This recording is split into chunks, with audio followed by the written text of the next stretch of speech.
Friends, ನಾನಿವತ್ತು ತರಕಾರಿ ರುಬ್ಬಿ ಮಾಡುವಂತಹ ತರಕಾರಿ ಬೇಳೆ ಸಾಂಬಾರು ಮಾಡ್ತಾಯಿದ್ದೀನಿ.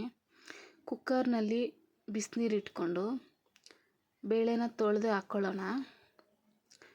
ಹಾಕ್ಕೊಂಡಾದ್ಮೇಲೆ ಒಂದು ಕುದಿ ಬರಲಿ, ಇದು ಅಷ್ಟರಲ್ಲಿ ಬೇಯ್ತಾ ಇರುತ್ತೆ. ತರಕಾರಿ ಎಲ್ಲ ಕಟ್ ಮಾಡ್ಕೊಳ್ಳೋಣ. ನವಕೋಲು, ಬೀನ್ಸು, ಕ್ಯಾರೆಟು,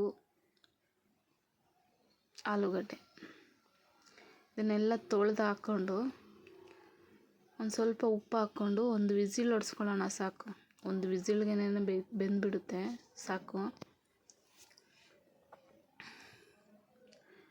ಅಷ್ಟರಲ್ಲಿ ಖಾರ ರುಬ್ಕೊಂಬರೋಣ. 3 ಟೊಮೊಟೊ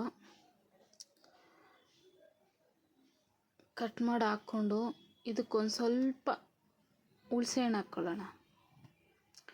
ಹುಣಸೆಹಣ್ಣು, ಆಮೇಲೆ ಒಂದು ಅರ್ಧ ಹೋಳು ಕಾಯಿ ಜಾಸ್ತಿ ಬೇಡ, ಒಂದು ಸ್ವಲ್ಪನೇ ಸಾಕು.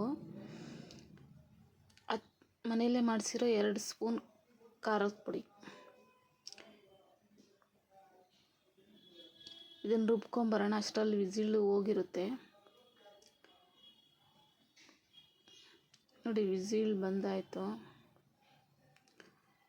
ನೋಡಿ. ಒಂದು ವಿಸಿಲ್ಗೆ ಚೆನ್ನಾಗಿ ಬೆಂದಿದೆ ತರಕಾರಿ ಬೇಳೆ ಎಲ್ಲನೂ. ಇವಾಗ ರುಬ್ಕೊಂಬಂದಿರೋ ಖಾರನೂ ಹಾಕ್ಕೊಂಡು ಒಂದು ಸ್ವಲ್ಪ ಜಾರ್ ತೊಳೆದು ನೀರು ಹಾಕ್ಕೊಂಡು ಕುದಿಸ್ಕೊಂಡು ಒಗ್ಗರಣೆ ಮಾಡ್ಕೊಳ್ಳೋಣ. ಒಂದು ಸ್ವಲ್ಪ ಎಣ್ಣೆ, ಸಾಸಿವೆ, ಜೀರಿಗೆ, ಕರಿಬೇವು, ಈರುಳ್ಳಿ, ಒಂದು ಸ್ವಲ್ಪ ಇಂಗು ಹಾಕ್ಕೊಳ್ಳೋಣ. ಒಗ್ಗರಣೆಗೆ ಚೆನ್ನಾಗಿರುತ್ತೆ ಟೇಸ್ಟು. ಇವಾಗ ಸಾಂಬಾರು ಹಾಕ್ಕೊಳ್ಳೋಣ.